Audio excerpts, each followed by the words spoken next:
Okay, what'd you say? It's like when I married Art, somebody said to me, "Oh, that'll be a nice paycheck every week." I said, "I work very hard and I make my own paychecks, and I don't marry somebody." Because in a lot of look, Taylorville is also very, very conservative. It's very Republican and it's very Christian. Okay, and in the Christian church right now, there's a lot of hypocrisy in a lot of rural areas. If you looked at a political map of the United States, you would think most of the country is Republican because so much of it's red.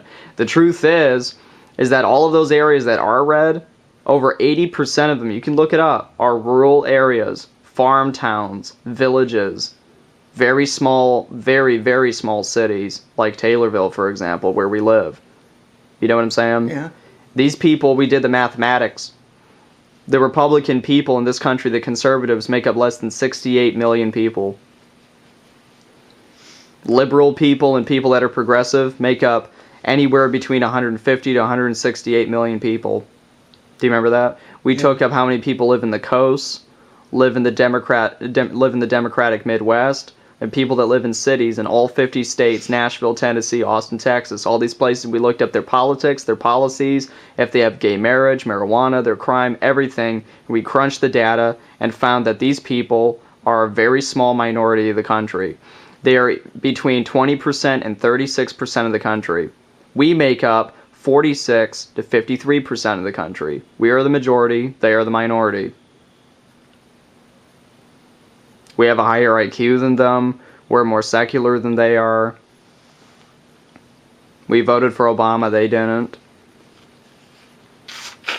We have economic growth, they don't. I mean, it's like when you go to Springfield, they have the lowest unemployment in the Midwest, and they have the lowest unemployment in Illinois. You know what I'm saying? Yeah. Taylorville has zero economic growth. You could walk into the mayor's office and talk to the guy, he'll tell you. All I got to do is walk down the street, and I can tell you that. We'll talk about Taylorville for a minute. There's no new businesses. Yeah, we actually have buildings that are collapsing now. Yeah. And even ones that are not to the collapsing point, they're not being kept up. You know? So, unless some kind of industry but the mayor something. tried that with General Motors, and they said, why should we invest in American companies? Well, why should we invest in American workers when they keep making our cars with all these defects? Why don't the people in the town invest in it themselves? Because they feel they can't and that there's nothing that they can do. I'll post a link in the description where Noam Chomsky talks about that. How he was saying how these people with 9/11 and stuff, he said it's not just 9/11. Those are the same people that say, oh, we're just victims of this world government, or we're just victims of the government or whatever, and we can't do anything about it. And then what's the sense of talking about it then? There is no sense in talking about it. Right, so it wouldn't matter if Bozo was your president. How about remember we even said that even if Mitt Romney was elected, people would bitch? Yeah, it wouldn't matter. He'd still be the asshole in the White House. Face that there is, you know. Yeah, like that guy Assad. Remember, he said, "I'm just a face. I don't run my country. My generals do." Well, at least he's honest about it. Oh, goddamn right. So, anyway, I don't really have anything else to say about this. I mean, just describe Taylorville. It's like most little towns. It's very dirty. It's dirty. It has more beer bottles and busted booze bottles and condoms and garbage laying in the streets. Most of the time, the sewage drains, storm drains they won't work if there's a storm because they're so clogged up with junk because there's not enough men that work for the city that can go around and clean the damn things all the time because there's all the other things that they got to do. You know? Right. We also have a meth epidemic here. Yeah. We got 1 in 3 people that have been arrested in this town for using meth or in possession of meth or manufacturing. When I'm talking about cottage industries, I'm not talking about making drugs. I didn't say that was an industry. But some of these people look at it that way, probably. I know Pat Quinn did.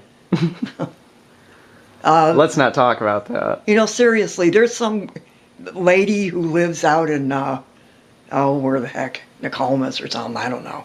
She's got a goat farm. And she started making soap and all this shit out of goat stuff. And she put it on the internet. And she's done very well.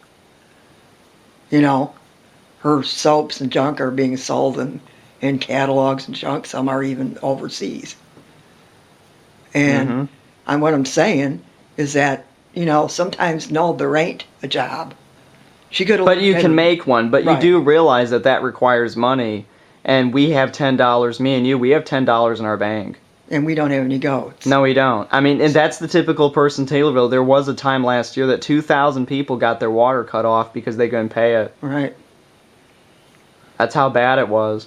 Taylorville declared bankruptcy in 2007. I mean, dude, what am I supposed to say? What am I supposed to say? Illinois is the highest property taxes in the country. But look at this lovely abode. Yeah, we don't even have any heating. We have no cooling. You know, we have no ventilation system. We have 6 out of 12 outlets that don't work. See what I'm saying? That's pretty bad. We also have a septic tank. It backs up in there. There's shit in the basement. We have a septic tank. We also have a tree growing in our basement, if that makes any sense. That's Taylorville for you. I mean, this is not just my opinion. I highly recommend going to Taylorville Anonymous. If you don't believe me, I'll post a link in the description. Go to Taylorville Anonymous, and they talk about the same shit we do. You know, Taylorville is not known for being this great, wonderful place. But talk about how it used to be in the 90s. Well, yeah, and even before the 90s and the 80s, it seemed like a very nice little town. People had jobs then. Yeah. That Sangamon Card Company. Right. We had the paper mill, we had the egg roll thing. And we had the card company. Right, and all those things folded up. And then 9/11 happened, then everyone didn't want to go outside because they were afraid. And nowadays, people are...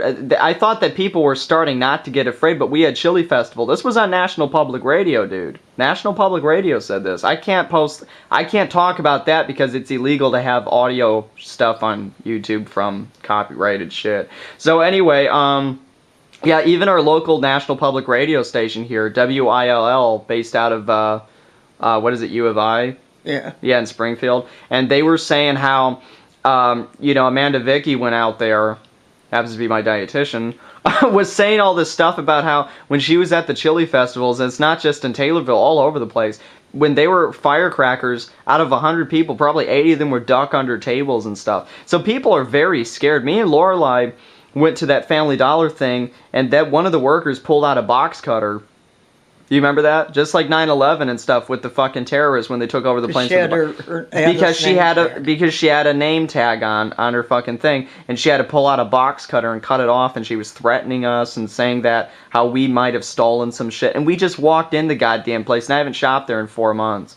So Taylorville is becoming like, you know, there's a spike in crime here, all the rest of it. And then I sit here and wonder, well, how come I don't have a girlfriend? Well, maybe it's because this town's collapsing. You know, Jim Wolfe even said that Illinois is going to become very anarchistic in the next 10 years. You know what I'm saying, right? Yeah. Yeah.